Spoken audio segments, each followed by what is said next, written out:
বিসমিল্লাহির রহমানির রহিম। পরম করুণাময় ও অসীম দয়ালু আল্লাহর নামে শুরু।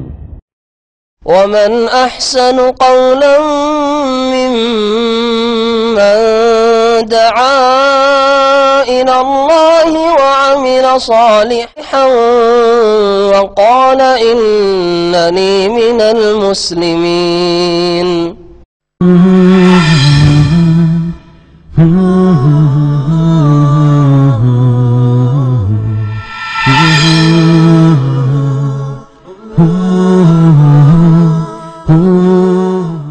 আসসালামু আলাইকুম ওয়া রাহমাতুল্লাহি ওয়া বারাকাতুহু।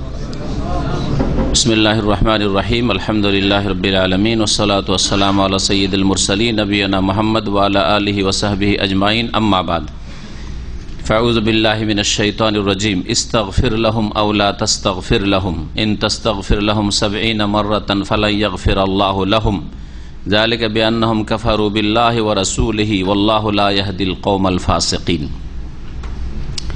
মহান আল্লাহর সমস্ত প্রশংসা যে আল্লাহ পাক রব্বুল আলামিন যারা আল্লাহর দিকে ফিরে আসে, তওবা করে খালেস অন্তর থেকে, তাদেরকে আল্লাহ পাক ক্ষমা করেন। আর ওই সব লোকদেরকে আল্লাহ ক্ষমা করেন না যারা সংশোধন করে ফিরে আসতে চায়। আমাদের তাফসীর হবে সূরা তওবার আয়াত নম্বর ৮০ থেকে ৮০-এর আগের ৭৯ নম্বর আয়াতে যে আলোচনাটি ছিল সেটা ছিল যে মোনাফেকদের কতক এমন আছে বা মোনাফেকদের একটি লক্ষণ, আর সবগুলি লক্ষণ সকল মোনাফেকের মধ্যে থাকবে এটাও জরুরি নয়। কারোর মধ্যে কিছু লক্ষণ আছে মোনাফেকি, কারোর মধ্যে কিছু মোনাফেকি লক্ষণ রয়েছে। মোনাফেকদের একটি লক্ষণ যে ভালো মানুষদের ওপর দোষ আরোপ করা, ওদের শুধু দোষ খুঁজে বেড়ানো। তারা যদি ভালো কাজ করে তবুও তাদেরও দোষারোপ করবে, আর যদি ভালো কাজে ত্রুটি করে তারপরেও দোষারোপ করবে। মানে যে কোনো অবস্থায় দোষ চাপাতেই হবে ভালো মানুষদের ওপর, সৎকর্মশীলদের ওপর, ধার্মিকদের ওপর, মুমিন মুসলিমদের ওপর। আল্লাহ পাক এই মর্মে ইরশাদ করেছেন, আল্লাযীনা ইয়ালমিজুনাল মুতাওয়্যিনা মিনাল মুমিনিনা ফিস সাদাকাত। এই মুনাফিকরা দোষারোপ করে ওই সব মুমিনদের ওপর যারা মুক্ত হস্তে দান করে থাকে। মুতাওয়্যিন মানে মুতাতাওয়্যিন,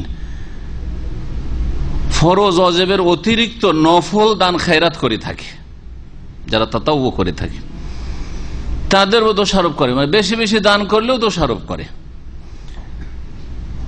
আর ওয়াল্লাযীনা লা ইয়াজিদুনা ইল্লা জুহদাহুম, এবং ওদের উপরও দোষারোপ করে যারা তাদের মেহনত পরিশ্রমের ফলস্বরূপ অল্প কিছু উপার্জন যা করে তা থেকেই কিছু দান খেরাত করার চেষ্টা করে, অল্প স্বল্প, তাদের উপর দোষারোপ করে। এই মর্মে হাদিসে রয়েছে যে মুনাফিকরা মদিনায় নবী করিম সাল্লাল্লাহু আলাইহি ওয়াসাল্লামের জামানায় যদি বেশি কেউ দান করতে আসতো তো বলতে, দেখো লোক দেখানো, মানুষের কাছে খ্যাতি নিতে চায়, ওই জন্য এই বেশি করে দান করতে এসে ওর মধ্যে আন্তরিকতা নেই, ইখলাস নেই, এই প্রশ্ন তুলত। আর যদি কেউ গরিব মানুষ, বেচারার কাছে ওইটুকু আছে, কোন রকম করে পেট কেটে অল্প স্বল্প নিয়ে এসছে, তবু কি করতো? বলতো যে দোষারোপ করতো এইভাবে যে এইরকম দানে আল্লাহর কি হবে, আল্লাহর দিনের কি হবে। ইন্নাল্লাহা গানিউন আন সাদাকাতি হাযা, আল্লাহর এই ধরনের লোকের সাদকার দানের কোনো প্রয়োজন নেই।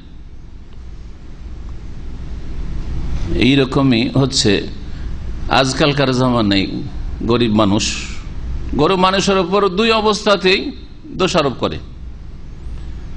মুসলিম সমাজে গরিবের ছেলে যদি বেশি খেয়ে নেয়, এটা গরিব মানুষ দাওয়াত থেকে খুব বেশি করে খেয়েছে, তাহলে কি বলে জীবনে খেতে পাইনি, পেয়েছে এইরকম খাবার তো জীবনে পাইনি, এই জন্য খেয়ে চলে যাচ্ছে, ঠিক না? আচ্ছা যদি কম করে খাই, দানা মরা জীবন, না খেয়ে খেয়ে নাড়ি মরে গেছে, আমাদের অঞ্চলের ভাষা বলছি, না খেয়ে খেয়ে নাড়ি মরে গেছে, খাবে কি করে? ওই উভয় অবস্থায় সমালোচনার পাত্র। আর ভদ্রলোক আপনাদের মতো মাশাআল্লাহ পয়সা লোকেরা যদি দাওয়াত খায়, আর আপনাদের চাইতে যারা ওইরকম পুঁজিপতি নেতা, খেতে গিয়ে বেশি যদি খায় তবুও সুনাম, আর কম খায় তবুও সুনাম, বেশি খায় তো কিসের সুনাম? খেয়ে দিয়ে সবসময় খাই দেয় তো, ভালো ভালো খেয়ে খেয়ে অভ্যাস আছে, প্রশংসা। আর যদি কম খাই, ভদ্রলোক এরা দিনে বারবার করে খায়, এদের বেশি খেয়ে অভ্যাস নাই, এরা ভদ্রভাবে এতটাই খায়, দেখছেন না? এই একটি কথা এই আয়াত সম্পর্কে বলার ছিল, আয়াতের তাফসীর হয়েছে জুমার পর। আর একটি কথা বলার ছিল যেটা জরুরি, সেটা হচ্ছে মুতাওয়া বলা শুধু শব্দগত ভুল না, এতে অনেক ফরজ অজেবকে খাটো করে দেওয়া হয়েছে, হ্যাঁ, হালকা করে দেওয়া হয়েছে। যখন দাড়িওয়ালাকে দাড়ি রাখলে মোতাওয়া, টাকনার উপরে কাপড় থাকলেই শুধু মোতাওয়া, তার মানে টাকনার উপর কাপড় করা হচ্ছে নফল কাজ, তাতাওয়া কাজ, আর দাড়ি রাখা হচ্ছে নফল কাজ। যার ফলে আরবরা, আর আরব বিশেষ করে মেসরি, সিরিয়ান, এসব দেশের আরবরা, সুডানি, হাজার একটা লোকে দাড়ি পাওয়া মুশকিল, কারণ এদের কাছে এগুলো হচ্ছে তাতাওয়া নফল কাজ, করুক আর নাই করুক। সারা জিন্দেগি নামাজ পড়ে দাড়ি রাখার তৌফিক হয় না, সারা জিন্দেগি ধরে 5 ওয়াক্ত নামাজ পড়ে, ফরজ নামাজ পড়ে, টাকনার উপরে কাপড় ওঠার তৌফিক হয় না, জাহান্নামে যাওয়ার কাজ করছে, বড়ই জেহালত। তো এই জন্য মোতাওয়া শব্দটি শব্দের দিক থেকেও, প্রয়োগের দিক থেকেও ভুল, শরীয়তের দিক থেকেও ভুল, কারণ এতে ফরজগুলিকে হালকা করে দেওয়া হয়েছে, হারামের হুরমাতটাকে হালকা করে দেওয়া হয়েছে। টাকনার নিচে কাপড় হারাম, কিন্তু মোতাওয়া টাকনার উপরে উঠাইলে মোতাওয়া মানে আমি শুধু নফল কাজ করি না, টাকনার নিচে কাপড় মানে নফলটা ছাড়ছি, মুস্তাহাবটা ছাড়ছি। কখনো মুস্তাহাব না, ওয়াজিব টাকনার উপর কাপড় উঠানো ফরজ। দাঁড়িয়ে রাখা হচ্ছে ওয়াজিব, ফরজ, না হলে গুনাহগার, ফাসেক। যে টাকনার নিচে কাপড় নেই যাচ্ছে ফাসেক, গুনাহগার। তাহলে মোতাওয়া শব্দটি কোনো দিক থেকে ঠিক নাই। আর এর উপরে যদি উপহাস করে তাহলে ঈমান যাওয়ার আশঙ্কা রয়েছে, বরং বেশি সম্ভাবনা রয়েছে। এই ছিল এই সম্পর্কে কথা। তারপরে আসি আমাদের তাফসীর আয়াত নম্বর 80 থেকে। মুনাফিকদের সম্পর্কে আল্লাহ রাব্বুল আলামিন নবী মুহাম্মদ সাল্লাল্লাহু আলাইহি ওয়াসাল্লামকে বিশেষ করে সম্বোধন করেছেন সেই যুগের মুনাফিক সম্পর্কে, কিন্তু হুকুমটি কিয়ামত পর্যন্ত সকল মুনাফিকদেরকে শামিল, মানে সকলের জন্য আম। এই আয়াতের ব্যাপকতাই যে কোনো মুনাফিক শামিল। কি যে মুনাফিক যদি তার আকীদার, বিশ্বাসের কপটতার সাথে মুনাফিকের সাথে মারা যায়, তাহলে আল্লাহ কখনো মাফ করবেন না। আর তাদের জন্য মার্জনা কামনা করে আল্লাহর কাছে ক্ষমা চেয়ে ইস্তেগফার করেও লাভ নেই, তাদের জন্য জানাজা পড়েও লাভ নেই, দোয়া করেও লাভ নেই, এবং জানাজা পড়িও না তাদের। আকীদার মুনাফিক, আমলের মুনাফিক না। মুনাফিক হচ্ছে দুই রকম। আল্লাহ পরকালে সবকিছুতে বিশ্বাস আছে, হ্যাঁ, কিন্তু মুনাফিকের কিছু চরিত্র আছে, এগুলো হচ্ছে আমলগত, কর্মগত মুনাফিক। অদাখিলাফি করা, মিথ্যা কথা বলা, অশ্লীল কথা মুখে যখন তখন আসে, হ্যাঁ, এই ধরনের বহু আমলগত মুনাফিকের লক্ষণ রয়েছে। আকীদাগত মুনাফিক, আল্লাহ পরকাল বিশ্বাস নেই, আল্লাহর তাওহীদ, দ্বীন, আল্লাহ নাজিলকৃত বিধান না, এসবের উপর আস্থাশীল না, বিশ্বাস করে না, শুধু মুসলিম সমাজে বাস করে, সেই জন্য সে নিজেকে মুসলিম বলে পরিচয় দিয়ে থাকে। তাই এদের কি করে জানবেন যে মুনাফিকের অন্তরে এত বড় কপটতা, মুনাফিকি ঢুকা আছে? যদি তার বহিঃপ্রকাশ ঘটে যায়, সে কথা কাজের মাধ্যমে যদি প্রকাশ করে দেয় তার মুনাফিকি, তাহলে এই রকম মুনাফিকের জানাজায় শরীক হওয়া জায়েজ নয়, তাদের জন্য ইস্তিগফার করা জায়েজ নয়। আসুন আল্লাহ পাক কি বলছেন, ইস্তাগফির লাহুম আও লা তাস্তাগফির লাহুম। হে নবী মুহাম্মদ সাল্লাল্লাহু আলাইহি ওয়াসাল্লাম, এইসব মুনাফিকদের জন্য তুমি ক্ষমা চাও আর নাই চাও। এরপরে একটি কথা এখানে উজ্জ্ব আছে, সাওয়াউন, দুটোই সমান, দুটো হচ্ছে সমান। ইন তাস্তাগফির লাহুম ৭০ মাররা, তাদের জন্য যদি তুমি ৭০ বার করে ক্ষমা চাও আমার কাছে, যে আল্লাহ তুমি আব্দুল্লাহ বিন উবাই মুনাফিককে মাফ করে দাও, আল্লাহ অমুক মুনাফিককে মাফ করে দাও, অমুক নেতা মুনাফিককে মাফ করে দাও, অমুক পুঁজিপতি মুনাফিককে মাফ করে দাও, ৭০ বার করে যদি তুমি ক্ষমা চাও, কাকে সম্বোধন করছেন আল্লাহ? সবচেয়ে শ্রেষ্ঠ ব্যক্তি, যিনি মুস্তাজাবুদ দাওয়া, যার দোয়া কবুল হয় নিশ্চিত, তারও দোয়া সকলের ক্ষেত্রে কবুল হবে না, তারও সুপারিশ সকলের ক্ষেত্রে কবুল হবে না। দোয়া কবুল হওয়ার জন্য কম পক্ষে যে যোগ্যতার প্রয়োজন, সেটা কুফরি মুক্ত হওয়া, মার্জনার জন্য, ক্ষমা পাওয়ার জন্য, জান্নাত পাওয়ার জন্য, সেটা হইতে হবে। না হলে আখিরাতেও শাফাত করতে পারবেন না কোন নবী রাসূল, আর দুনিয়াতেও দোয়া করেও ক্ষমা করানো যাবে না। ৭০ বার করে তাদের জন্য যদি তুমি ক্ষমা চাও, ফালা ইয়াগফিরাল্লাহু লাহুম, কখনো আল্লাহ পাক তাদেরকে ক্ষমা করবেন না, কখনো ক্ষমা করবেন না। কেন আল্লাহ ক্ষমা করবেন না? এর কারণ বয়ান করা হয়েছে। যালিকা, এটা এই জন্য যে বিআন্নাহুম কাফারু বিল্লাহ, এরা আল্লাহর সাথে কুফরি করেছে। তাহলে মুনাফিক যারা অন্তরের কপট, তাদের অন্তরে কুফরি রয়েছে, আল্লাহর সাথে কুফরি করেছে। আল্লাহর তাওহীদকে অস্বীকার করা হোক, আল্লাহর দ্বীনকে অস্বীকার করা হোক, আল্লাহ রসুলকে অস্বীকার করা হোক, অথবা সন্দেহ করা হোক, সন্দেহ কুফর।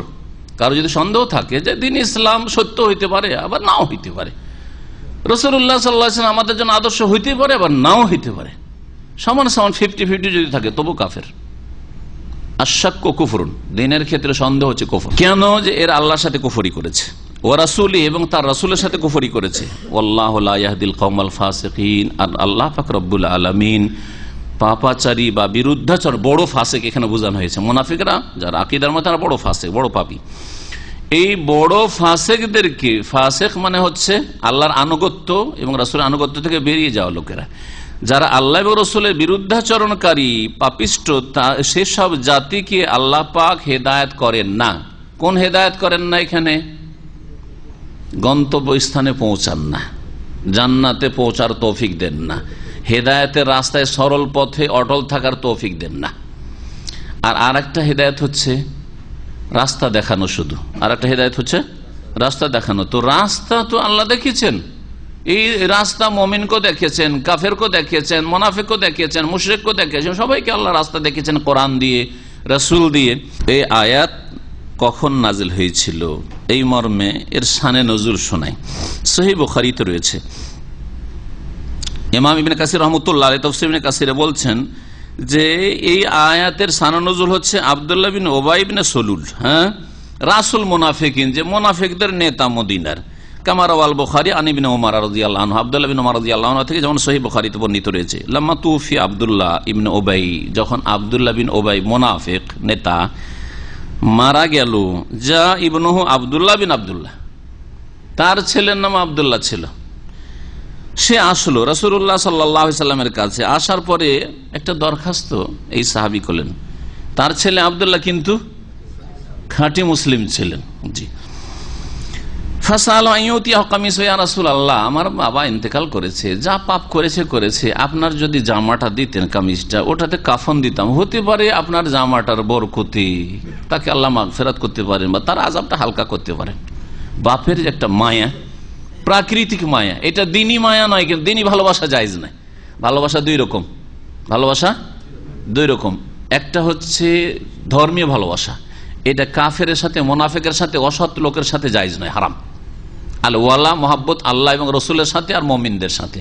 আর বারা, আল্লাহর শত্রু, রসুলের শত্রু, শিরক আর মুশরিক, কাফের, মুনাফিক, তাদের সাথে বারা সম্পর্ক ছিল দিনের ক্ষেত্রে।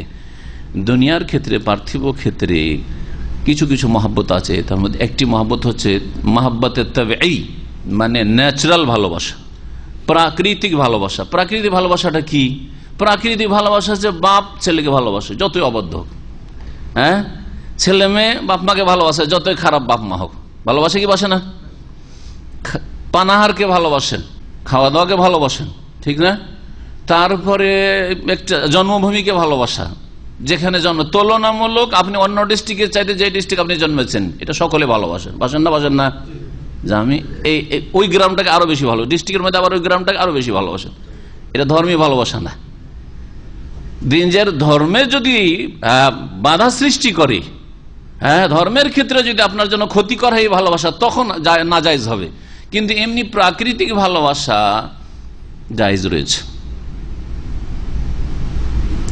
আহলে কিতাব স্ত্রীদের বিয়ের ক্ষেত্রে ওই রকমই, আহলে কিতাব স্ত্রী জায়েজ আছে না? জায়েজ আছে, তাই না? কোরআনে আল্লাহ জায়েজ করেছেন। তো স্ত্রী হিসাবে স্ত্রীর সাথে ভালোবাসা থাকে না? তো কেমন করে আল্লাহ জায়েজ করলেন বিয়ে করা ইহুদি নাসারাদের মেয়েদেরকে সতী সাধ্য হলে, অথচ স্বামী স্ত্রীর ভালোবাসা একটা গুরুত্বপূর্ণ ভালোবাসা, কি করে জায়েজ করলেন?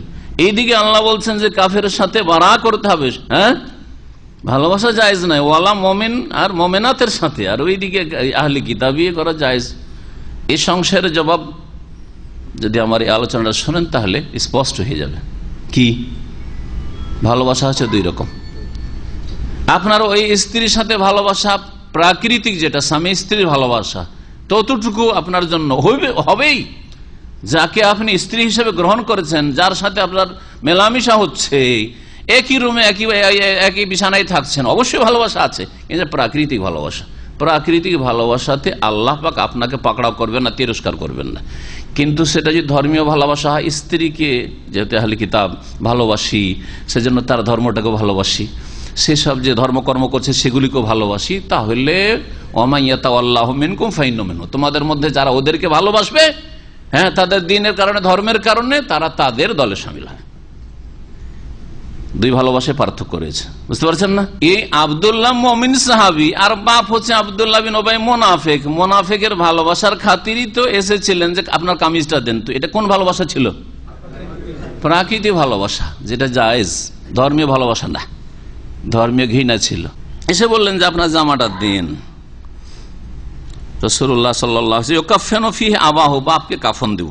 ফাতাহু, নবী সাল্লাল্লাহু আলাইহি ওয়াসাল্লাম দিয়ে দিলেন। এই যে জামাটা দিয়েছিলেন, এক তো ইবনে উবাইয়ের ছেলে আব্দুল্লাহ সাহাবী তলব করেছিলেন, আর সে ধার্মিক সাহাবী তার মন জয় করার জন্য, তার মনের তৃপ্তির জন্য, যে নবী সাল্লাল্লাহু আলাইহি ওয়াসাল্লাম কত উদারতা রাখেন, যে তার সবচেয়ে বড় ঘরের দুশ্মন, মদিনার দুশ্মন আমার বাপ, তারপরও আমি যখন একটা কিছু চাইলাম, জামাটা চাইলাম, দিয়ে দিন রাসূলুল্লাহ সাল্লাল্লাহু আলাইহি ওয়াসাল্লাম।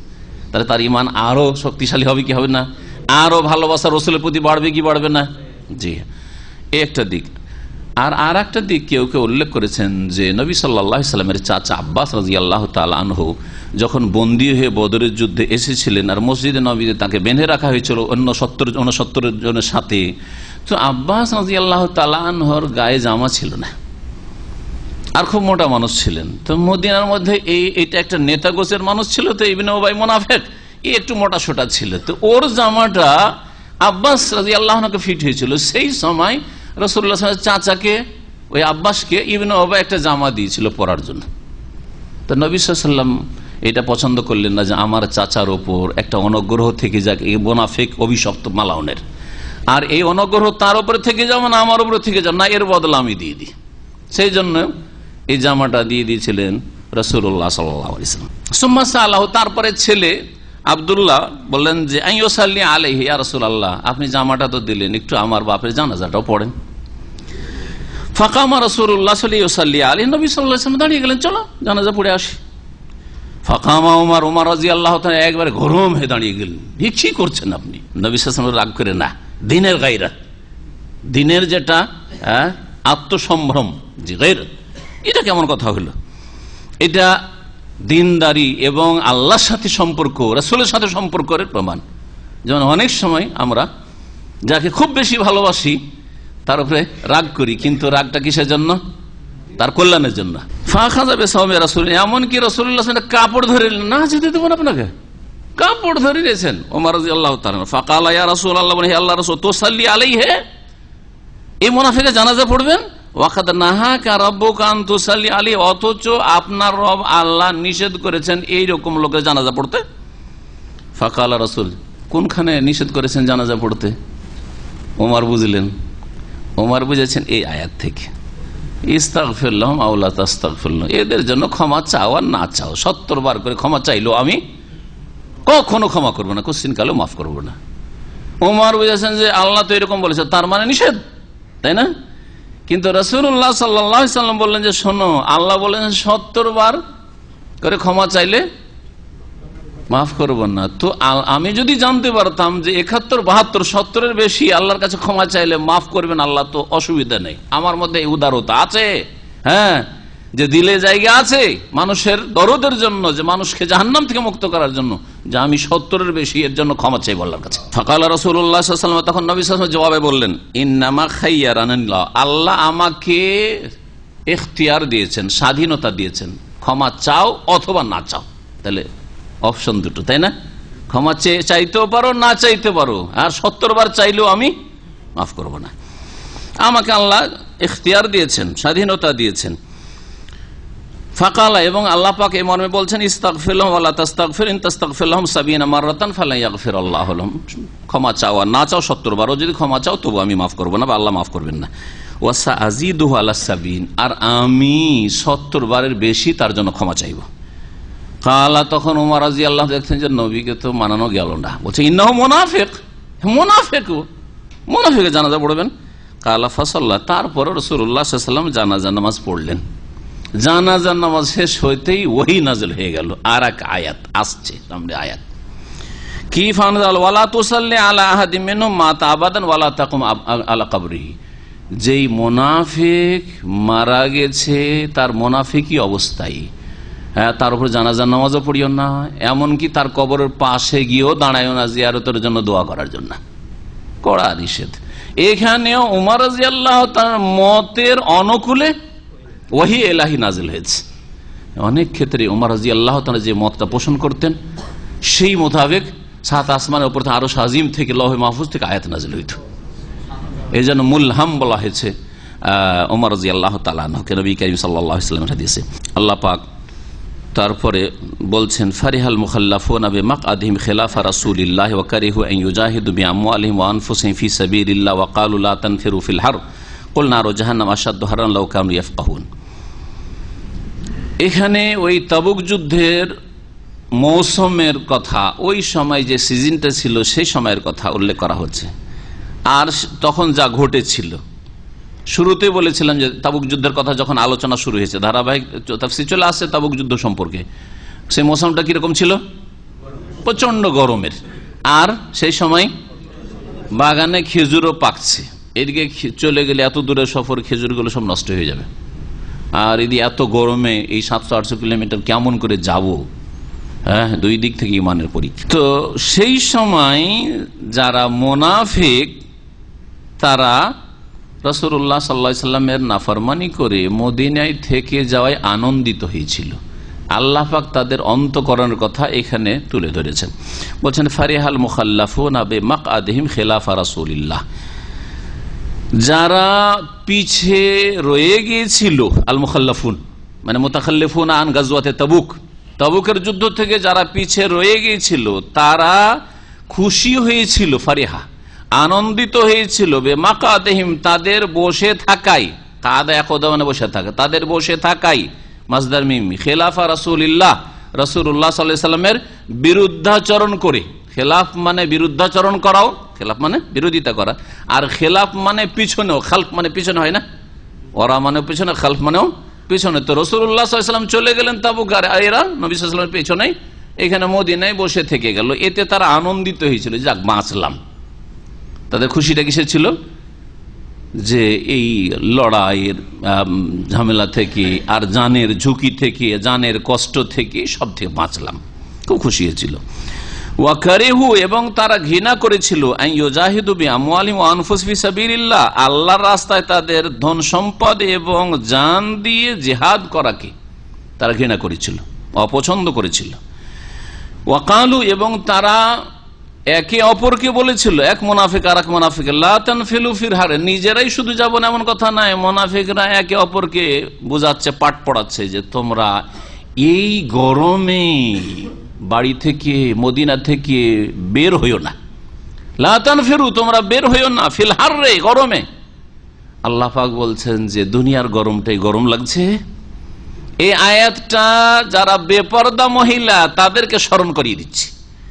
যারা মনে করেন যে একটু খোলা মেলা, একটু পাতলা কাপড় আর খোলা মেলা আর মুখ খুলে আর মাথা খুলে চুল খুলে আর একটু পেট ফিট খুলে শাড়ি পরে চললে একটু ঠান্ডা লাগবে, বেশি গরম লাগছে, কি করে গরমে বোরখা পড়ছে? যারা বেহায়া বেপরদা, যারা মহিলা যারা বোরখা পরেন না, তারা এরকম কথা বলে যে এত গরমে কি করে বোরখা পড়ছে? আরে বোরখা তো পড়ছে, আবার বোরখার ওপরে আবার হাত মোজা পা মোজা পড়ছে, বাঁচছে কি করে? কুয়েত থেকে একজন খুব উচ্চশিক্ষিত মানুষ তার স্ত্রীকে নিয়ে কলকাতা গিয়েছিল। কলকাতা ইউনিভার্সিটিতে লেকচার ছিল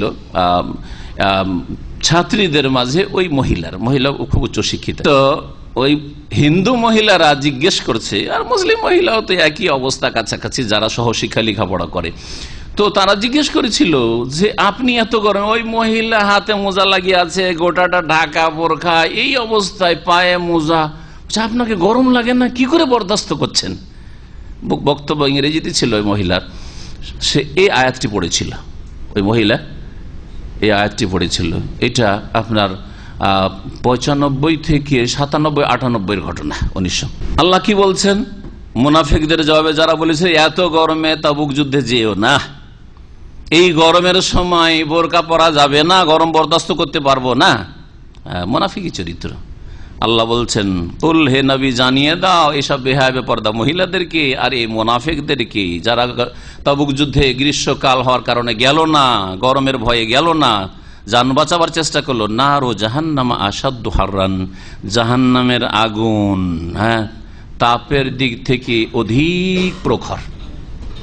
হ্যাঁ, আসাদ্দু হাররান, জাহান্নামের আগুনে কি করে বরদাস্ত করবে?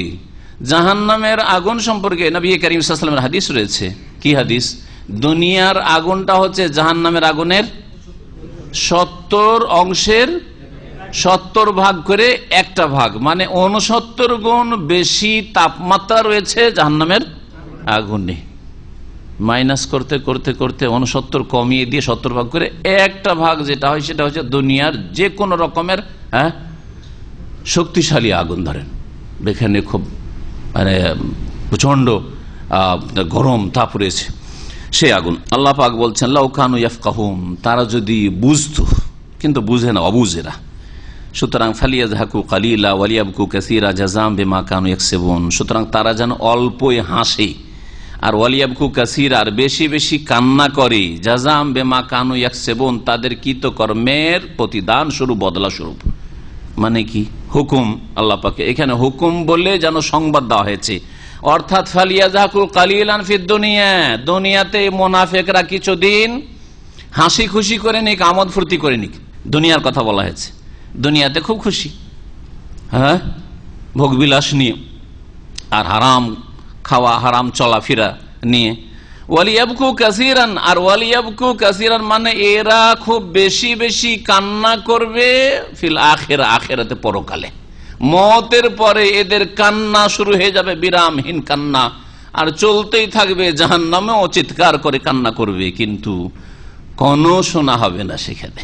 জি, অনাদাও ইয়া মালিক লিয়াকজি আলাইনা রব্বুক, জাহান্নামে জাহান্নামী জ্বলবে আর চিৎকার করে বলবে, জাহান্নামের যে রক্ষী ফেরেশতা রয়েছে, জাহান্নামের যে মালিক ফেরেশতা রয়েছে, তাকে, তার নাম হচ্ছে মালিক, ইয়া মালিক লিয়াকজি আলাইনা রব্বুক, আল্লাহর কাছ থেকে কোন রকম একটা সিদ্ধান্ত করাও যে আল্লাহ আমাদের মওত করে দিক, আর বাঁচতে চাই না, মওত করে দিক।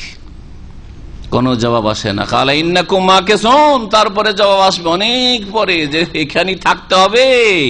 আল্লাহ ইয়ামুতু ফিহা ওয়ালা ইয়াহিয়া, মওত আসবে না, হায়াত মওত বলে কিছু নাই, জবাই করে দেওয়া হয়েছে। মওতকে কি করা হয়েছে? জবাই করে দেওয়া হয়েছে। খুলুদুন ফালা মওত, চিরকাল এইরকমই থাকো, জ্বলতেই থাকবে। আবার শরীর তৈরি করা হবে, চামড়া জ্বলে যাবে, আবার চামড়া নতুন করে দেওয়া হবে। কুল্লামা নযজাত জুলুদুহুম বাদদালনাহুম জুলুদান গায়রাহা লিয়াযুকুল আযাব, চামড়াতে মানুষ কষ্ট পায়, সেই জন্য চামড়া বদলে দেওয়া হবে, নতুন নতুন চামড়া পড়বে, আবার চামড়া বদলে দেওয়া হবে, কিন্তু মওত আসবে না, এত জ্বলবে, মওত আসবে না। আল্লাহ আমাদের জাহান্নাম থেকে হেফাজত করেন। তো যারা দুনিয়াতে খুব বেশি হাসবে তারা আখিরাতে বেশি কান্না করবে, ভালো করে মনে রাখেন। আর যারা দুনিয়াতে আল্লাহর ভয় বেশি কান্না করতে পারবে তারা আখিরাতে খুব বেশি খুশি হবে, হাসতে পাবে। আল্লাহ পাক যেন দুনিয়াতে আল্লাহর সামনে আল্লাহর ভয়ে, আল্লাহর আযাবের ভয়ে, জান্নাতের আশায় কান্না করার তৌফিক দান করেন, এবং আখিরাতে আল্লাহ পাক রব্বুল আলামিন আনন্দময় সুখময় জীবন যেন দান করেন। ফাইন রাজাক আল্লাহু ইলা তাইফাতিন মিনহুম ফাস্তাযানুকা লিল খুরুজ ফাকুল লান তাখরুজু মা'ই আবাদান ওয়া লান তুকাতিলু মা'ই আদুওয়া ইন্নাকুম রাদিতুম বিল কুউদ আউয়াল মাররা ফাকুদু মা'আল খালিফিন। আল্লাহ রাব্বুল আলামিন এই আয়াত নম্বর 83-তে আর একটি হুকুম করেছেন মুনাফিকদের সম্পর্কে নবী করিম সাল্লাল্লাহু আলাইহি ওয়াসাল্লামকে, হে নবী, এই তাবুক এরা গেল না, সুতরাং এই তাবুকের পরে যদি অন্য কোন যুদ্ধের সময় এরা আবার অংশ নিতে চায়, কারণ মুনাফিকরা দেখতো যে যেখানে জানের ক্ষয়ক্ষতির সম্ভাবনা তেমন নেই আর গনিমতের ধন সম্পদ পাওয়ার চান্স খুব বেশি আছে, তখন আগে বেড়ে বেড়ে তারা অংশ নিতে আসতো। জি ইয়া রাসূলুল্লাহ, চলেন চলেন জিহাদে যাবো, চলেন জিহাদে যাবো, বুঝছেন না? জি, এটা হচ্ছে একটা মুনাফিকি চরিত্র। যেখানে দেখছে আরাম আর দুনিয়ার বেনিফিট বেশি, ওখানে ধর্ম করার জন্য আগে, আর যেখানে দেখছে না কষ্ট বেশি, কষ্ট বেশি, যদিও দিনের কাজ কষ্ট বেশি, ওখানে পিছপা। মুনাফিকি চরিত্র। তো আল্লাহ পাক বললেন নবীকে যে এরা যখন তাবুকে হাজির হইল না, বাহানা করে থেকে গেল, অনেকে বাহানা করতে আসলো না, থেকেই গেল, আর অনেকে বাহানা করলো মিছামিছি বিভিন্ন রকমের এই সেই অসুবিধা, অসুখ বিসুখ ইত্যাদি, আর গেল না। এদেরকে বলে দিবে যে এরপরে কোন জিহাদে তাদেরকে আর সাথে নেওয়া হবে না। এটা তাবুকের ক্ষেত্রেও। আর হুদাইবিয়ার সময় রাসূলুল্লাহ সাল্লাল্লাহু আলাইহি ওয়াসাল্লামের সাথে ডেকেছিলেন, কিন্তু মুনাফিকেরা যায়নি। মক্কায় যাব কি হয় না হয়, হ্যাঁ এখন মক্কা বিজয় হয়নি, হ্যাঁ 6ষ্ঠ হিজরির ঘটনা, যায়নি।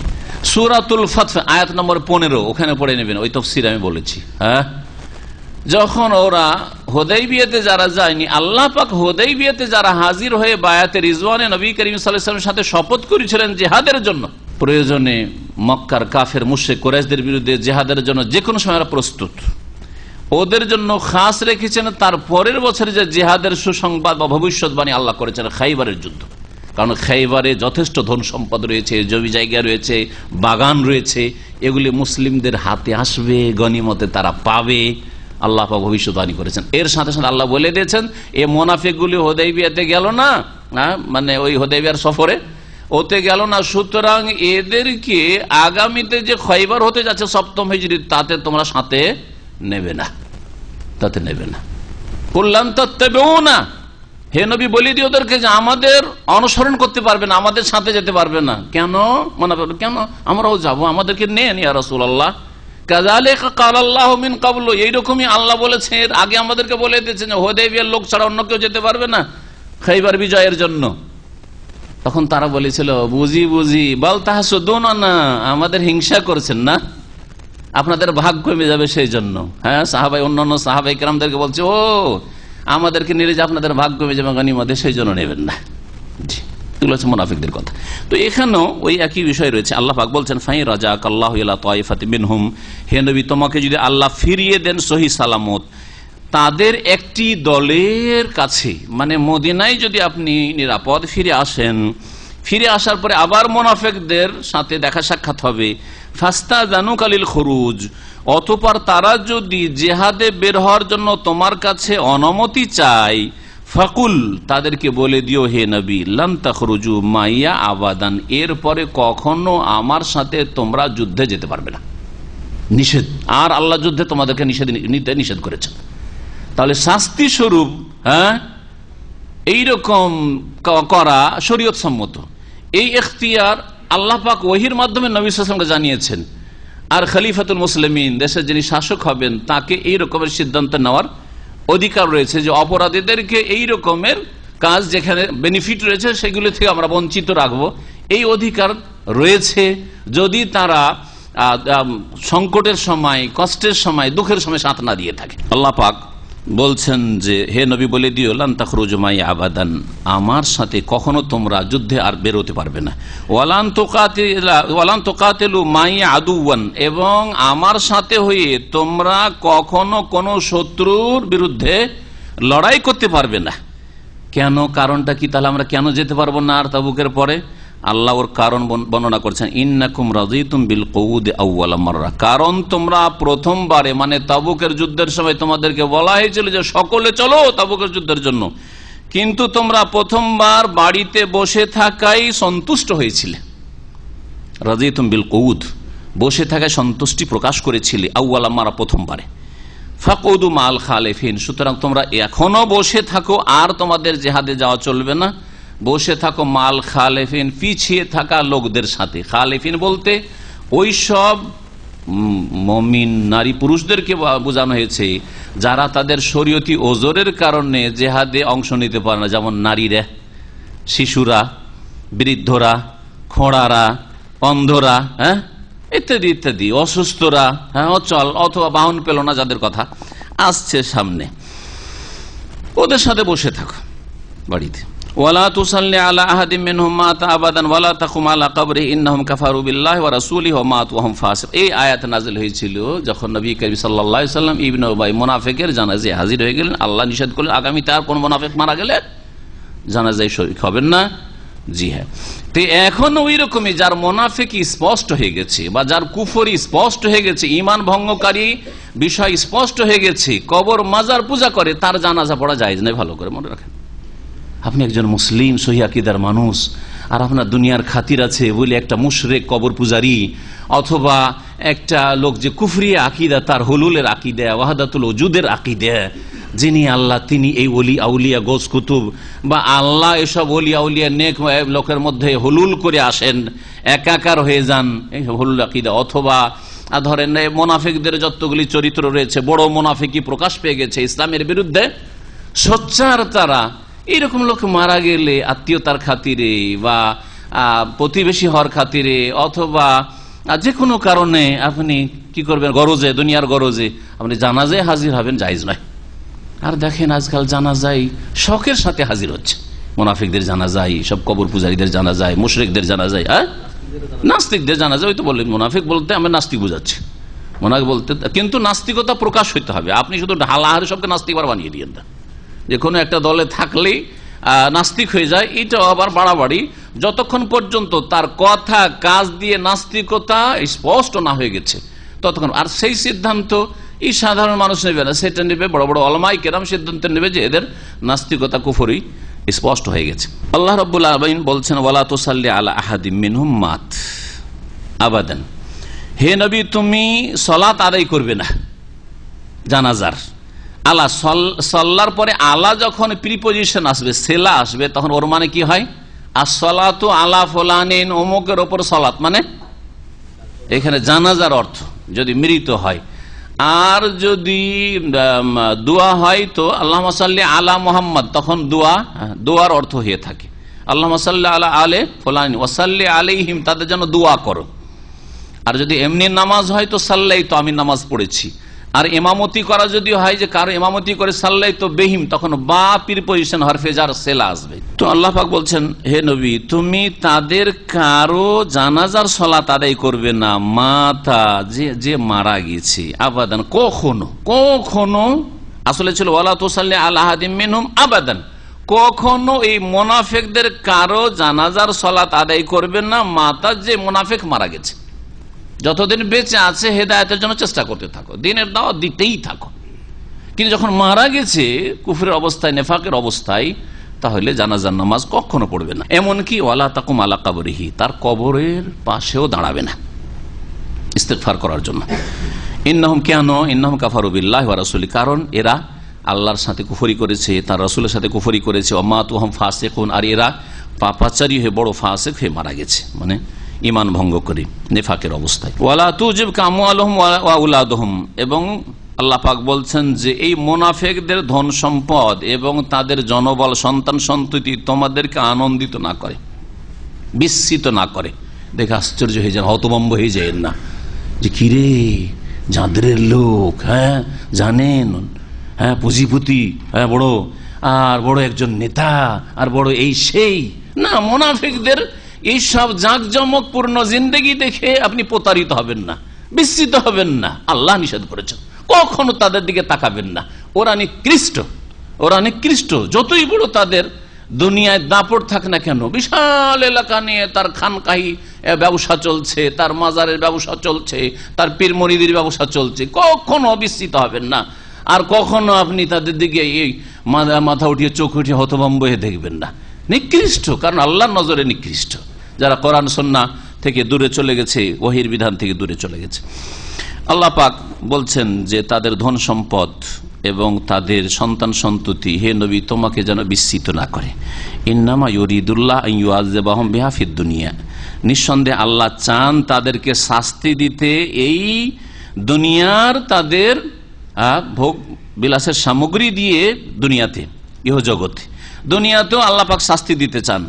এর ব্যাখ্যা আমি বলেছি, এটা হচ্ছে আয়াত নম্বর 85 আর আয়াত নম্বর 55, দেখে নেবেন। আয়াত নম্বর 55 সূরা তওবারই একই সূরাতে দুটো আয়াত এসেছে, অর্থের দিক থেকে একেবারে একই রকম, শব্দের সামান্য পার্থক্য রয়েছে।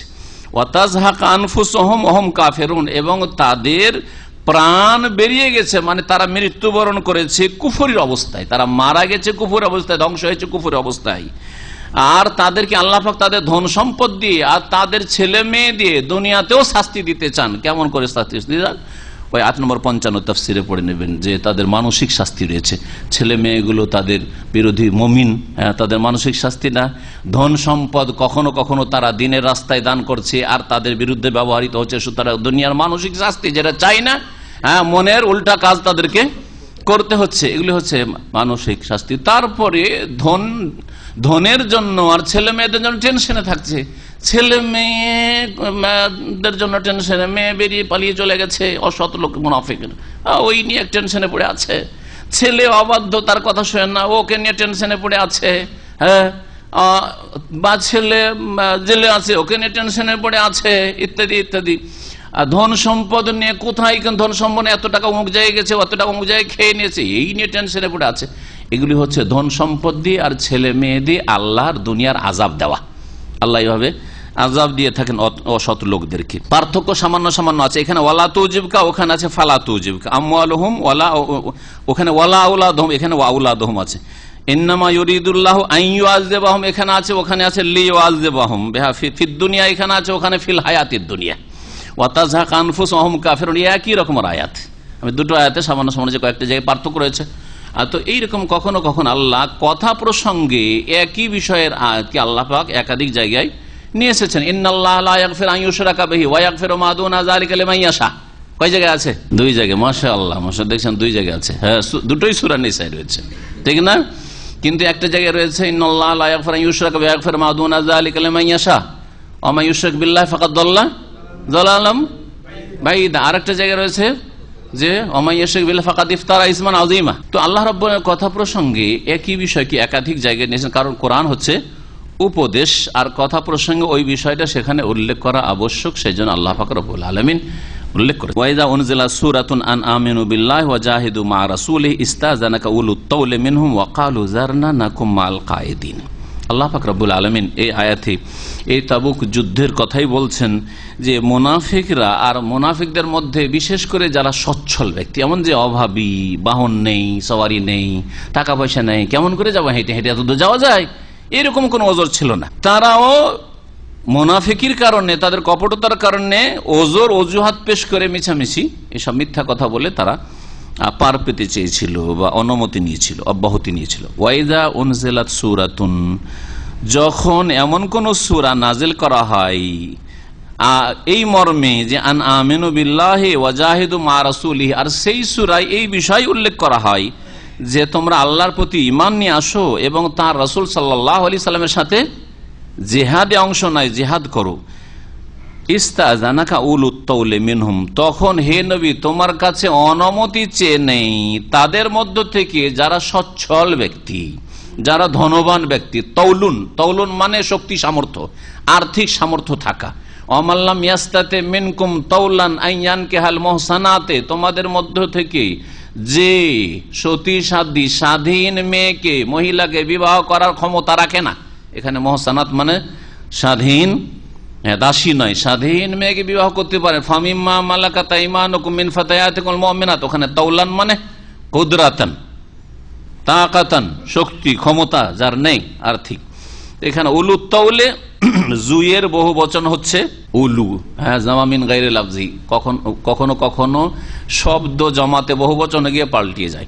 এইরকমই ইমরাতুন মানে একজন মহিলা, আর অনেক মহিলা যদি হয় নিসাউন, শব্দ পাল্টে গেল। ওই রকমই জু, বিশিষ্ট একজন, জু মালিন মানে ধনওয়ালা একজন ব্যক্তি, আর উলু মালিন মানে ধনওয়ালা লোকেরা। জি, বহু বচন। এখানে উলু তাওলে। তো যারা সচ্ছল ব্যক্তি এই মুনাফিকদের মধ্য থেকে, তারা তোমার কাছে অনুমতি চাইবে, কি বলে? ওয়াকালু, আর বলবে জারনা, হে নবী আমাদেরকে অব্যাহতি দেন। জারনা মানে আমাদেরকে ছেড়ে দেন, জার মানে ছেড়ে দেন, উতরুক। ওয়াজারা ইয়াজারো এর আগে বলেছি। আর দা মানেও ছেড়ে দেওয়া। এই শব্দগুলি, এই কালেমাগুলি শুধু আমরে ব্যবহার হয়, নাহিতে ব্যবহার হয়, মোজারেতে কখনো কখনো হয়, কিন্তু মাজি এর একেবারে আরবি ভাষাতে ব্যবহার নেই। জি, ওয়াদা কোনো জায়গায় খুঁজে পাবেন না, ওয়াজারা কোথাও খুঁজে পাবেন না।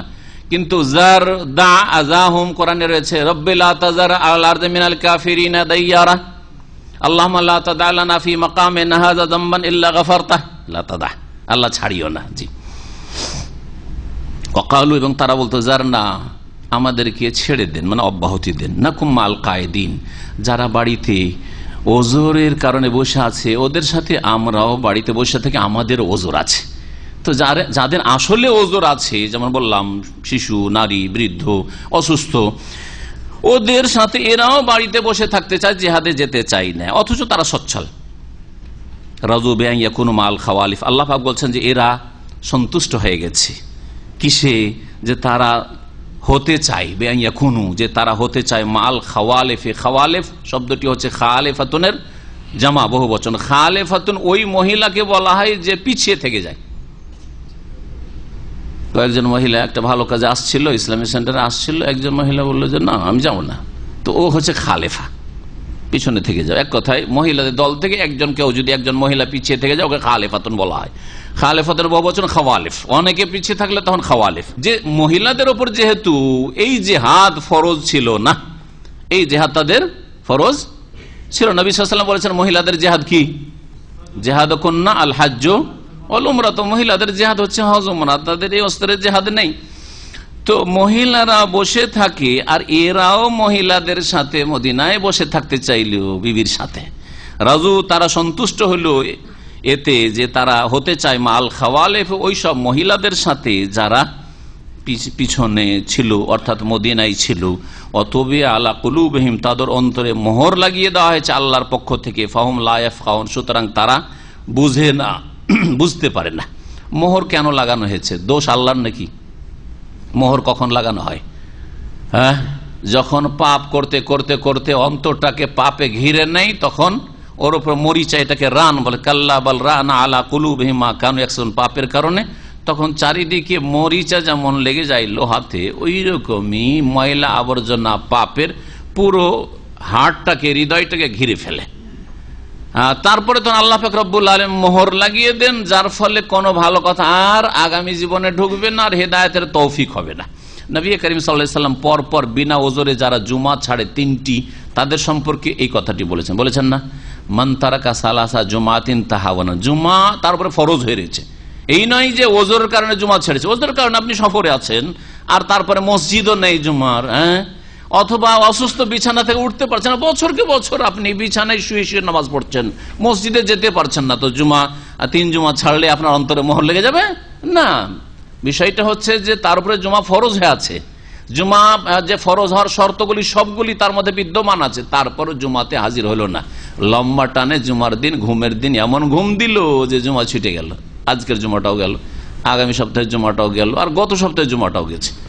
পরপর যদি 3 জুমা ছুটে যায় বা ছেড়ে দেয়, অবহেলা করে, অস্বীকার করে নেয়, অস্বীকার যদি একটাকে করে তাহলে কাফের। হ্যাঁ, একটা ওয়াক্ত নামাজকে করলেও কাফের। হ্যাঁ, একটা রোজাকে যদি অস্বীকার করে তাও কাফের। অস্বীকার দিনের কোনো ফরজ ওয়াজিবকে করলে, অথবা কোনো হারামকে অস্বীকার করলে, আমি হারাম মানি না, জেনাকে হারাম মানি না, মদকে হারাম মানি না, তাহলে কাফের হয়। এখানে অস্বীকারের বিষয় নেই। মান তারাকা সালাসা জুমাতিন, কেউ যদি 3টা জুমা ছেড়ে দেয় অবহেলা করে, তাহা উনান, হ্যাঁ, অলসতা বসত যাবজাচি করে থেকে গেল, গড়িমসি করে, তাবা আল্লাহ আলা কালবিহি, তাহলে ওই লোকের অন্তরে আল্লাহ মোহর লাগিয়ে দেবেন। তো মোহর লাগালেন তার পাপের কারণে।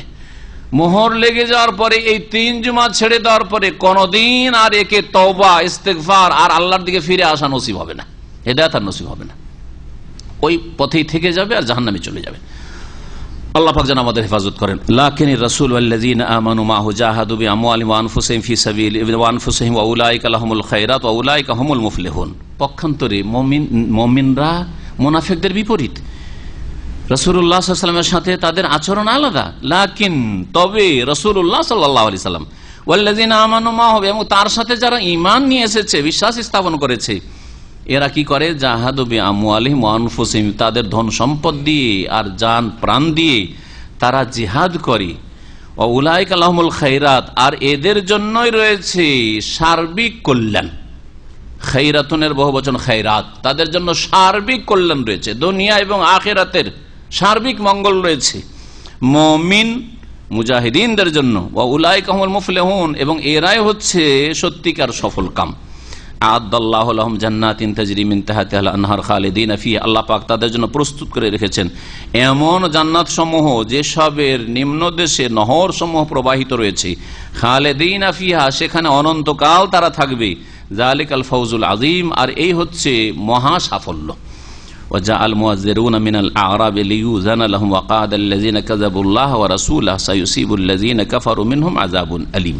আল্লাহ পাক রব্বুল আলামিন এখানে বলছেন মদিনার বাইরেও কিছু বেদুইন আছে যারা মুসলিম তো হয়েছে, কিন্তু তাদের অন্তরেও মুনাফিকি রয়েছে, তারাও এইরকম ওজর পেশ করে। এসব বেদুইন যারা যাযাবর আর মুনাফিক, তাদের কথা এখানে আল্লাহ উল্লেখ করেছেন। আর কেউ কেউ এই দুটি তফসির করা হয়েছে, কারণ যারা হয়তো বিস্তারিত তফসির পড়বেন, আমি একটা তফসির করে রেখে দিলে ভাববেন যে না, এই তফসির ভুল না। এটাও একটা তফসির যে এই আরবগুলি অর্থাৎ বেদুইনগুলি এরা আসলে মুনাফিক ছিল, একটি মত। আর আরেকটি মত যে এরা মুনাফিক ছিল না, মুসলিম ছিল, এরা সত্যিকার মুমিন ছিল, কিন্তু তাদের ওজর ছিল, হয়তো তাদের কাছে বাহন ছিল না, অথবা তাদের শরীয়তি ওজরগুলি ছিল জিহাদে না যাওয়ার জন্য, সেই জন্য তারা নবী করিম সাল্লাল্লাহু আলাইহি সাল্লামের কাছে ওজর পেশ করেছিল। আল্লাহ বলছেন ওয়াজাআল মুআযযিরুনা মিনাল আ'রাব, মুআযযিরুন আসলে ছিল মুতাযিরুন, ইতাযারা মানে ওজর অজুহাত পেশ করা। তাহলে আসলো বেদুইনদের ওইসব লোকেরা যারা ওজর পেশ করেছিল, ওজর পেশকারী বেদুইনরা আসলো বেদুইন ওজর পেশকারীরা কি জন্য আসলো? লিয়ুযানা লাহুম, যাতে করে তাদেরকে অনুমতি দেওয়া, অব্যাহতি দেওয়া হয় নবী করিম সাল্লাল্লাহু আলাইহি ওয়াসাল্লামের পক্ষ থেকে যে ইয়া রাসূলুল্লাহ, আমাদের অসুবিধা রয়েছে, অসুস্থ রয়েছি, অথবা আমাদের কাছে সওয়ারিও নেই, আর নবী সাল্লাল্লাহু আলাইহি ওয়াসাল্লাম তাদেরকে সওয়ারিও দিতে পারছেন না, তো জিহাদে যাব কি করে? বিভিন্ন রকমের যেসব শরীয়ত ওজর হইতে পারে। লিয়ুযানা লাহুম ওয়াকাদাল্লাযিনা, এক শ্রেণীর লোক তো এরা হয়ে গেল। যদি প্রথম তাফসীরটা নেই, কি বললাম যে এরা ছিল, এরাও মদিনার বাইরের মুনাফিক একদল, আর আরেক দল মুনাফিক ওয়াকাদাল্লাযিনা কাযাবুল্লাহ ওয়া রাসূল, আর বসে থাকলো ওই সব লোকেরাও যারা আল্লাহ এবং রসুলকে মিথ্যা মনে করেছিল, মদিনায় বসবাস করত মদিনার মুনাফিক। এই দুই দল সম্পর্কে আল্লাহ বলছেন তাহলে সায়ুসিবুল্লাযিনা কাফারু মিনহুম আযাবুন আলীম, শীঘ্রই ওই সব লোকদের ওপর আপতিত হবে যারা কুফরি করেছে তাদের মধ্যে থেকে আযাবুন আলীম, মর্মান্তিক শাস্তি। তাহলে এই দুই দলকে আল্লাহ পাক কি শাস্তি দেবেন? আযাবুন আলীম দেবেন। যারা মদিনার বাইরের বেদুইন আর মিছামিছি ওজর করেছিল তাদেরকে আল্লাহ পাক শাস্তি দেবেন যেহেতু মুনাফিক, আর মদিনার যারা লোক ছিল কাযাবু, আল্লাহ এবং রসুলকে মিথ্যা মনে করেছিল, ওদেরকে আল্লাহ পাক কঠোর শাস্তি দেবেন। আর যদি বলা হয় দ্বিতীয় তাফসীর, তো কি বললাম? মদিনার বাইরে যে বেদুইনরা ছিল ওরা মুমিন মুসলিমই ছিল, ওদের ওজর ছিল, শরীয়তি ওজর ছিল। আর দ্বিতীয় শ্রেণীর লোক যারা তারা মদিনার মুনাফিক ছিল, ওয়াকাদাল্লাযিনা কাযাবুল্লাহ ওয়া রাসূল, এরা আল্লাহ এবং রসুলকে মিথ্যা মনে করত, বেদুইনরা আল্লাহ রসুলকে মিথ্যা মনে করেনি। তাহলে সায়ুসিবুল্লাযিনা কাফারু মিনহুম আযাবুন আলীম, এই বাক্যটির সম্পর্ক হবে এই দ্বিতীয় শ্রেণীর লোকের সাথে যারা আল্লাহ এবং রসুলকে মিথ্যা মনে করত বলেই তারা জিহাদে হাজির হয়নি, তাদের ওপর মর্মান্তিক শাস্তি এসে পড়বে। জি, আল্লাহ পাক রব্বুল আলামিন তারপরের আয়াতে বলছেন সকলের উপর জিহাদ ফরজ না, জিহাদ ফরজ হওয়ার জন্য বেশ কিছু শর্ত রয়েছে। ওজর মুক্ত হওয়া, ওজরগুলি কি? শরীয়তি অজুহাত যার কারণে আপনি পাপী হবেন না জিহাদে অংশ না নিলে, সেগুলি কি? এখানে আল্লাহ পাক উল্লেখ করেছেন আয়াত নম্বর 91, লাইসা আলা দুআফা ওয়ালা আলাল মারদা, যারা দুর্বল, দুআফা যায়ীফের বহুবচন, যারা দুর্বল, বার্ধক্যে পৌঁছে গেছে, 80-90 বছর বয়স, কি জিহাদ করবে? জিহাদে যেতে পারবে না। যারা দুর্বল, ওয়ালা আলাল মারদা, আর না ওইসব লোকেরা যারা রোগাক্রান্ত, মারিজের বহুবচন মারদা, আর যায়ীফের বহুবচন হচ্ছে দুআফা। তাহলে যারা দুর্বল হয়ে গেছে বার্ধক্যের কারণে, অথবা শিশু নাবালক সেই জন্য দুর্বল, অথবা নারী জাতি সেই জন্য দুর্বল, এই দুআফাতে তারা শামিল। আচ্ছা, খোঁড়াদেরকে, যারা খোঁড়া, ল্যাংড়া, আর যারা অন্ধ, তারা কো জিহাদে যেতে হবে নাকি?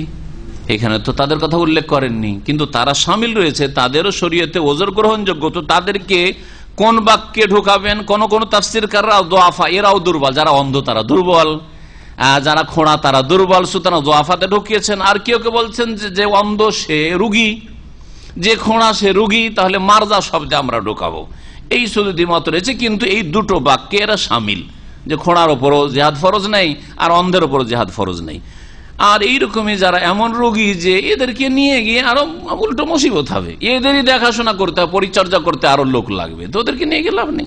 ওয়ালা আলাল্লাযিনা লা ইয়াজিদুনা মা ইউনফিকুন হারাজ, আর ওইসব লোকদের ওপরও কোনো দোষ নেই বা কোনো আপত্তি নেই যারা এমন কিছু পাচ্ছে না যা তারা ব্যয় করবে। জিহাদে যাব, তো জিহাদে যাওয়ার জন্য আমার সওয়ারি বাহন লাগবে, বাহন নেই। জিহাদে যাওয়ার কোনো খরচ খরচা নেই, আর কেউ যে আমাকে দান করবে, দিয়ে হেল্প করে আমাকে জিহাদের জন্য প্রস্তুত করবে, তারও ব্যবস্থা নেই। যদি এইরকম পরিস্থিতি থাকে তাহলে সেটাও শরীয়তি ওজর না যাওয়ার, আমার কাছে কিছু নেই সেজন্য যেতে পারিনি, কোনো আপত্তি নেই। হারাজ, ওই যে লাইসা হারাজ, কোন আপত্তি নেই, লা হারাজা। নবী করিম সাল্লাল্লাহু আলাইহি সাল্লাম এর প্রথম জীবনের হজ ছিল সাহাবায়ে কেরামদের যে বিদায় হজ, ওইটাই ছিল প্রথম, ওইটাই শেষ হজ ইসলামের। আর এই যে 10 তারিখে 5টি কাজ, এগুলিতে সাহাবায়ে কেরাম অনেকে উল্টো পাল্টা করেছে, যেটা আগে করতে হবে সেটাকে পরে। 5টি কাজের মধ্যে তাদের তরতিবটা ঠিক থাকে নাই। যে যেমন জিজ্ঞাসা করেছেন, সেই দিনে নবী সাল্লাল্লাহু আলাইহি ওয়াসাল্লামের একটি শুধু জবাব ছিল। কি জবাব ছিল? ইফআল ওয়ালা হারাজ, করেছো করো, ওয়ালা হারাজ, কোনো আপত্তি নেই। তো হারাজ মানে আপত্তি, অসুবিধা, কোনো অসুবিধা নেই, এদের জন্য কোনো অসুবিধা নেই।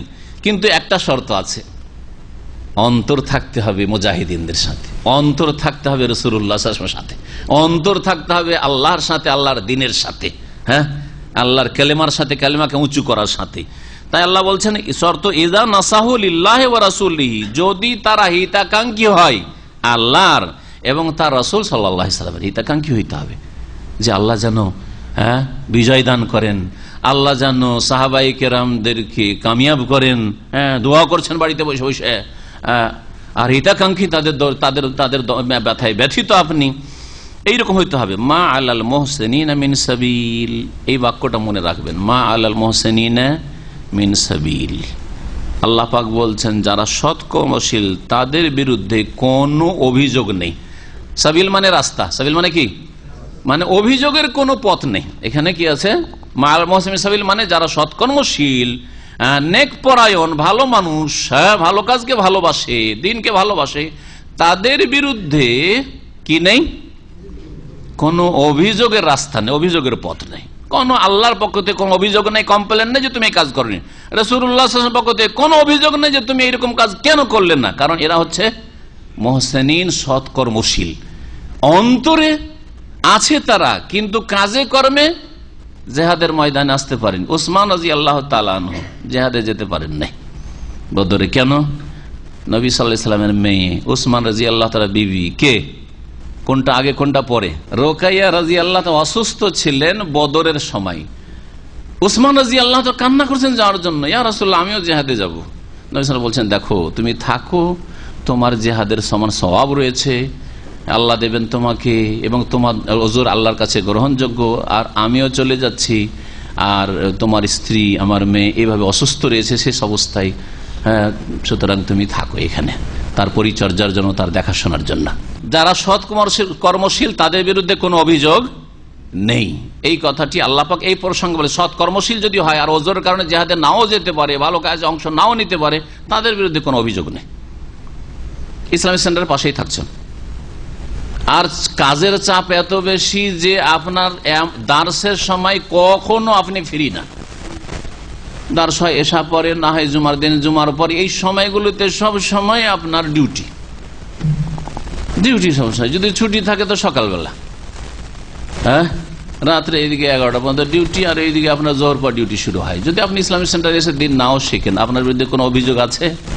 শরীয়তে কোনো অভিযোগ নেই। আমাদের অভিযোগে কিছু হয় না, কিন্তু আল্লাহ পাকের অভিযোগ। আল্লাহ ধরবেন, পাকড়া করবেন যে তুই সৌদি আরবে দিন শিখিসনি কেন, তার কি জবাব দেবেন? আল্লাহ বলছেন মা আলাল মুহসিনিনা, যদি আপনার আন্তরিকতা থাকে যে আল্লাহর দিন শিখবো, রসুলের দেশ থেকে সহি আকীদা নিয়ে যাব, আর এখান থেকে ইসলামের জ্ঞান নিয়ে যাব, কিন্তু সুযোগ পাচ্ছেন না কর্মব্যস্ততার কারণ। কর্মব্যস্ততা মানে পার্ট টাইম নিয়ে ধরে নেওয়া নাই। আবার পার্ট টাইম মানে দুনিয়ার টাকা আপনার 1 নম্বরে 2 নম্বরে, ওইটা পার্ট টাইম ধরে নিয়েছি, সেই জন্য পারছি না। পার্ট টাইম ছাড়েন, পার্ট টাইম আপনার হচ্ছে দুনিয়ার রুজি অতিরিক্ত নফল, আর এটা হচ্ছে আপনার ফরজ কাজ, দিন শিখা।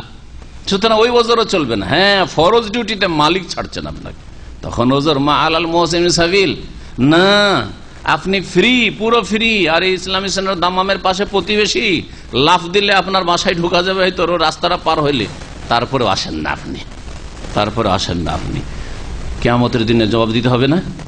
এই দেশ থেকে ওই শিরিক আর বিদাত নিয়েছেন, মগজে কবর মাজার পূজার ধর্ম, গৌস কুতুবের ধর্ম, আর ওই মিলাদের ধর্ম, আর কোরআন খানি আর বক্সানো ধর্ম, তাবিজের ধর্ম, ওই ধর্ম নিয়ে এসেছিলেন, আবার এখান থেকে ওই নিয়েই চলে গেলেন, জবাব দিতে হবে না। অবশ্যই আপনার বিরুদ্ধে অভিযোগ আছে আল্লাহ রাব্বুল আলামিনের। কিয়ামতের দিন অবশ্যই কমপ্লেন আসবে আপনার বিরুদ্ধে যে কি করেছো তুমি, কি শিখে এসছো বলো। মা আলাল মুহসিনিন সাবিল। ওই রকমই এই আয়াতকে আরবরা ব্যবহার করে থাকে, মানে প্রয়োগ করে থাকে এইরকম ক্ষেত্রে। আপনি বলতে পারেন যে যারা অতিরিক্ত নফল কাজ করে আমাদের সাথে দাওয়াতি কাজে সহযোগিতা করছে, তাদের ক্ষেত্রে কোনো অভিযোগ নেই। কেউ অল্প সাহায্য করতে পারলো, কেউ বেশি সাহায্য করতে পারলো, কেউ শ্রম দিল, অল্প শ্রম দিল, কেউ বেশি শ্রম দিল দাওয়াতি কাজে সহযোগিতার ক্ষেত্রে। যে নফল যদি কাজটি হয় তাহলে সেই ক্ষেত্রে সৎকর্মশীল নফল কাজকারীদের বিরুদ্ধে কোনো অভিযোগ নেই। অভিযোগ আছে যদি ফরজ তরক করেন। এলেম শিখা আপনার ফরজ, এবং এলেম শিখার পরে যতটা পারেন সময় বের করে দাওয়াত দিতে হবে, এটা আপনার ফরজ। সুতরাং এই ক্ষেত্রে মনে রাখবেন যে আল্লাহ পাকের কাছে জবাবদিহি করতে হবে। খাওয়ার সুযোগ পান, বৃহস্পতিবার হলেই ফ্যামিলি নিয়ে যারা থাকে তাদের পার্টি আর পার্টি। 1 নম্বরে পার্টি, দাওয়াত খাওয়ার খাওয়ানো, আর 2 নম্বরে যদি ফ্রি থাকি তাহলে ইসলামিক সেন্টারে ফ্যামিলি নিয়ে যাওয়া। শুক্রবারে রাত্রে ফ্যামিলিদের ব্যবস্থা আছে। 1 নম্বরে দাওয়াত ফাওয়াত, কোথাও দাম্মাম খোবার জোবাইল মিলে যদি দাওয়াত টাওয়াত পাওয়া না যায় তখন ইসলামিক সেন্টার। আমি এমন লোকের খবর জানি যে আলহাসা থেকে দাওয়াত খেতে জুবাইল যাচ্ছে, 170+80, কত তো 170+80, তাই না? জি হ্যাঁ। তো এত দূর দাওয়াত খেতে যেতে পারে, আর দাওয়াত খেয়ে আস্তে আস্তে রাত 3-4 বাজে, অনেক সময় দুর্ঘটনা ঘটে। এরকম ঘটনা ঘটেছে, গভীর রাতে গাড়ি চালিয়ে আসছে আর ঘুমিয়ে পড়েছে, কোথা থেকে কোথায় গাড়ি চলে গেছে, অ্যাক্সিডেন্ট, মারাও গেছে, হতাহত হয়েছে। এইসব ঘটনা আছে 10-20 বছর মধ্যে। তো কথা হচ্ছে যে দাওয়াতটা 1 নম্বরে, আর 2 নম্বরে এলেম শেখা, অথচ আল্লাহ এলেম শেখা ফরজ করেছেন। তাহলে অবশ্যই আপনার বিরুদ্ধে কিয়ামতের দিন অভিযোগ আছে আল্লাহ রাব্বুল আলামিন। ভালো করে শুনে রাখেন। সবকিছু দুনিয়ার করে দাওয়াত ফাওয়াত খাওয়াই, এইদিকে দিনের দর্শ চলছে আর আপনার বাড়িতে দাওয়াত চলছে, অবশ্যই অভিযোগ আছে। দাওয়াতটা অন্যদিন করা যায় না? অবশ্যই করা যেতে পারে, অন্যদিন অবশ্যই করা যেতে পারে। আল্লাহ পাক রব্বুল আলামিন যেন বুঝার তৌফিক দান করেন। আমলের ক্ষেত্রে আমরা কম, আর কথাই কম না। আমরা অধিকাংশ মানুষ আজকাল এমন হয়ে গেছে যে কথাতে বড়। আমাদের দেশে একটা কথা যে প্রসিদ্ধ আছে যে বয়সে আমার বাপ বড় না দাদা বড়, কিন্তু হাবে তাবেতে আর কথাতে আমি বড়। জি, তো এইরকম ব্যাপারটা আমাদের আজকাল মুসলিমদের। আমলে তো সবচাইতে ছোট, আর কথাতে মাশাআল্লাহ লাগিয়ে দেন সবচাইতে বড় হিরো। আল্লাহ পাক রব্বুল আলামিন মা আলাল মুহসিনিন সাবিল। কেউ যদি নফল কাজ করে সেই ক্ষেত্রে যে যতটা করলো, নফল কাজে যদি একটু কমকে অংশ নেই তাহলে অসুবিধা নেই, অসুবিধা নেই, কোনো আপত্তি নেই। আল্লাহু গফুর রহিম। আল্লাহ পাক রব্বুল আলামিন বড় মার্জনাকারী, বড় দয়াবান। ওয়ালা আলাল্লাযিনা ইযা মা আতাউকা লিতাহমিলাহুম কুলতা লা আজিদু মা আহমিলুকুম আলাইহি তাওয়াল্লাউ ওয়া আ'য়ুনুহুম তাফিযু মিনাদ দামি হাযানান আল্লা ইয়াজিদু মা ইউনফিকুন। এই আয়াতে আল্লাহ রাব্বুল আলামিন আরো 1 শ্রেণীর লোকদের ওজর কবুল করছেন। এর আগে তো বলা হলো যারা দুর্বল, যারা অসুস্থ, হ্যাঁ, এবং যাদের রাস্তা খরচ নেই, যাবে জিহাদে। তো হ্যাঁ, ধরেন একটা লোক গরিব, 500 টাকা বেতন পায়, ওতে তার সংসার চলে না, আর ওকেও আসতে হবে দূর থেকে, ধরেন আল্লাহ সানায় থেকে, 91 থেকে, অথবা খোবার থেকে দর্শনার জন্য আসতে হবে। বেচারার কাছে রাস্তা খরচ নেই, তার ওজর আছে। বুঝা গেছে না? জিহাদের কথা বাদ দিয়ে বর্তমান যুগের জিহাদ হচ্ছে দিন শিখা এবং নিজে আমল করা আর দাওয়াতের কাজ করা। জি, দাওয়াতের কাজটা জিহাদ। আল্লাহর দিনের কথা আল্লাহর বান্দা পর্যন্ত পৌঁছে দেওয়া জিহাদ। সূরা ফুরকানের আয়াত মনে রাখবেন। অনেকে মনে করে যে এগুলো অপব্যাখ্যা। না, অপব্যাখ্যা না, কোরআনে কারীমের কথা। আল্লাহ পাক বলেছে ফালা তুতিল কাফিরিন ওয়াজাহিদহুম বিহি জিহাদান কাবীরা। কাফেরদের কথা মানিও না হে রাসূল। এর আগে, এই আয়াতের আগে কোরআনের কথা, ফুরকানের কথা, কোরআনে কারীমের কথা আল্লাহ পাক আলোচনা করে বলছেন ওয়াজাহিদহুম বিহি, তার দ্বারা তুমি জিহাদ করো, তাদের বিরুদ্ধে। জিহাদান কাবীরা, বড় ধরনের জিহাদ। তার দ্বারা মানে কার দ্বারা? কোরআনের দ্বারা। তাহলে কোরআনের কথা, তৌহিদের কথা, সুন্নতের কথা পৌঁছে দেওয়া, শিরক থেকে সতর্ক করা, বিদআত থেকে সতর্ক করা, ফরজ ওয়াজিবকে মানুষের কাছে তুলে ধরা, হারাম নাজায়েজ কে তুলে ধরা, যেগুলো হারাম নাজায়েজ, এবং মানুষকে পরকাল সম্পর্কে চিন্তাশীল করে তোলা, এগুলি হচ্ছে জিহাদের কাজ। যেই যুগে অস্ত্রের জিহাদ নেই, তার শর্ত পুরা নেই, সেই যুগে এই জিহাদ হচ্ছে বড় জিহাদ। কিন্তু যখন সেই সুযোগ আসবে তখন সেটা অবশ্যই যিরওয়াতু সানামিহি আল জিহাদ, তখন সেটা বড় জিহাদ হবে। আল্লাহ পাক রব্বুল আলামিন সব রকমের জিহাদে প্রচেষ্টায় অংশ নেওয়ার জন্য আমাদেরকে তৌফিক দান করেন। আল্লাহ পাক সেই রকম যেন সৎ নিয়ত রাখেন। আল্লাহ পাক বলছেন যে আরো ওই সব লোকদের বিরুদ্ধে কোন রকমের অভিযোগ নেই, ওয়ালা আলাল্লাযিনা, মানে ওই সব লোকদের উপরেও কোনো আপত্তি নেই বা অভিযোগ নেই, আল্লাযিনা, ওই সব লোকেরা, ইযা মা আতাউকা, যখন তারা তোমার কাছে আসে হে নবী, কিসের জন্য? লিতাহমিলাহুম, যাতে করে আপনি তাদেরকে একটা বাহন দেন, উট চাওয়ার জন্য। ইয়া রাসূলুল্লাহ, আমাকে একটা উট দেন, উটের পিঠে চেপে আমি জিহাদে যাব। নবী করিম সাল্লাল্লাহু আলাইহি ওয়াসাল্লামের কাছে দরখাস্ত করতে এসেছেন। কুলতা, তখন আপনি তাদেরকে উত্তরে বলেন, লা আজেদু মা আহমেলুকুম আলাইহি, আমি আমার কাছে এমন কোন বাহন পাচ্ছি না যাতে তোমাদেরকে আমি আরোহণ করাবো, সওয়ার করব, পাচ্ছি না। নেই, নবী সাল্লাল্লাহু আলাইহি ওয়াসাল্লামের কাছে বাহন নেই, বা ছিল, শেষ হয়ে গেছে। কোথা থেকে দিবেন তাহলে? নবী সাল্লাল্লাহু আলাইহি ওয়াসাল্লাম দিতে পারছেন না, আর কেউ দেওয়ার মতো নাই, আর তার কাছেও নেই, তো কি করে যাবে? সেই সময় বেশ কিছু সাহাবায়ে কিরাম যারা জিহাদের বড় উদ্যম আর উদ্দীপনা নিয়ে এসেছিলেন, কিন্তু নবী সাল্লাল্লাহু আলাইহি ওয়াসাল্লামের কাছে বাহন না পায়, আর তাদের কাছে পয়সাও নেই, সওয়ারিও নেই, তারা কাঁদতে কাঁদতে রাসূলুল্লাহ সাল্লাল্লাহু আলাইহি ওয়াসাল্লামের দরবার থেকে ফিরে গিয়েছিল। তাদের সম্পর্কে আল্লাহ বলছেন, তাওয়াল্লাউ, তখন তারা ফিরে যায়, যখন আপনি তাদেরকে বলেন যে তোমাদের জন্য আমি এমন কোন বাহন পাচ্ছি না যাতে তোমাদেরকে সওয়ার করাবো, তো তখন তারা ফিরে যায় এই অবস্থায়। ওয়াও হালিয়া ওয়া আয়ুনুহুম তাফিদু মিনাদ দামা'i হাজানা, সেই সময় তাদের চোখ থেকে অশ্রু প্রবাহিত হয়। তাফিদু, ফাদা ইয়াফিজু মানে বহে যাওয়া, তো ওয়া আয়ুনুহুম তাফিদু মিনাদ দামা, দামা মানে হচ্ছে অশ্রু, চোখের পানি, চোখের পানি, অশ্রু প্রবাহিত হয় তাদের চক্ষু দিয়ে, তাদের অশ্রু প্রবাহিত হয় তাদের চক্ষু দিয়ে, হাজানান, এই শোকে, এই দুঃখে, আল্লাহ ইয়াজিদু মা ইউনফিকুন, যে খরচ যে করতে হবে তার কিছু পাচ্ছে না। আল্লাহর রাস্তায় যে খরচ করব কিছুই নেই। সবাই দেখছেন আল্লাহর রাস্তায় খরচ করছে, দিনের কাজে খরচ করছে, সাদকা খায়রাত করছে, আর আপনার কাছে পয়সা নেই যে আপনি দান খায়রাত করবেন, দিনের কাজে অংশ নেবেন, দাওয়াতের কাজে অংশ নেবেন। তো এই ক্ষেত্রে যদি মনে দুঃখ হয়, কষ্ট হয়, আর মানুষের কান্না আসে, তাহলে এটা ঈমানের পরিচয়। আল্লাহ পাক প্রশংসা করেছেন এই সব সাহাবায়ে কিরামদের, অথচ তারা জিহাদে অংশ নিতে পারেনি। আল্লাহ বলছেন তারা তিরস্কৃত হবে না, তাদের উপর কোনো আপত্তি নেই, তাদের বিরুদ্ধে কোনো অভিযোগও নেই। অভিযোগ কাদের বিরুদ্ধে আছে? আল্লাহ বলছেন ইন্নামাস সাবিলু আলাল্লাযিনা ইস্তাযিনুনাকা, নিঃসন্দেহে অভিযোগ তো ওই সব লোকদের বিরুদ্ধে রয়েছে, আল্লাযিনা ইস্তাযিনুনাকা, হে নবী, যারা তোমার কাছে অব্যাহতির অনুমতি চায়। অব্যাহতি নেওয়ার জন্য জিহাদে যাবে না, সেই জন্য কি চাই? অনুমতি চাই। শাব্দিক অর্থ ইস্তিজার মানে অনুমতি, সেই জন্য অনুমতিটা লাগাইলাম। ইন্নামাস সাবিলু, রাস্তা, কিসের রাস্তা? কিসের রাস্তা? অভিযোগের রাস্তা। অভিযোগের পথ ওদের বিরুদ্ধে রয়েছে, মানে অভিযোগের সুযোগ ওদের বিরুদ্ধে রয়েছে যারা, হে নবী, তোমার কাছে অনুমতি চায় অব্যাহতি নেওয়ার জন্য। ওহুম আগনিয়া, অথচ তারা হচ্ছে সচ্ছল, ধনবান।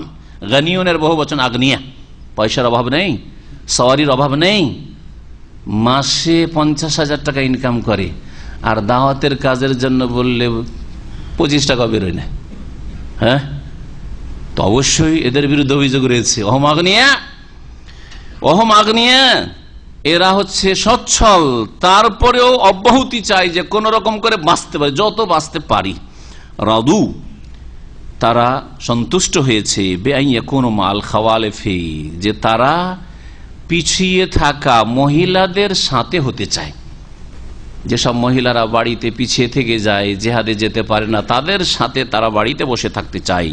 সুতরাং ওয়াতাবা আল্লাহু আলা কুলুবিহিম, তাদের অন্তরে আল্লাহ মোহর লাগিয়ে দিয়েছেন, ফাহুম লা ইয়ালামুন, সুতরাং তারা আসল বিষয় জানে না যে আল্লাহ পাকের আযাব তাদের জন্য রয়েছে, আল্লাহ পাকের পকড়াও রয়েছে, এটা জানে না। এখানে আমাদের তাফসীর শেষ করছি। আল্লাহ রাব্বুল আলামিন যেন আমাদের দ্বীনের কথা কবুল করেন, কোরআন বুঝার তৌফিক দান করেন, কোরআনের প্রতি আমল করার তৌফিক দান করেন, কোরআনে কারীমের দিকে রাসূলুল্লাহ সাল্লাল্লাহু আলাইহি ওয়াসাল্লামের হাদিসের দিকে দাওয়াত দেওয়ার তৌফিক দান করেন, সমস্ত রকমের শিরক বিদআত আর গুমরাহি থেকে, পাপ থেকে বেঁচে থাকার জন্য তৌফিক দান করেন। আল্লাহ পাক জাহান্নামের আযাব থেকে আমাদের রক্ষা করেন, জান্নাতুল ফিরদাউস যেন দান করেন। সাল্লাল্লাহু আলা নবিয়িনা মুহাম্মদ ওয়া আলা আলিহি ওয়া সাহবিহি আজমাইন।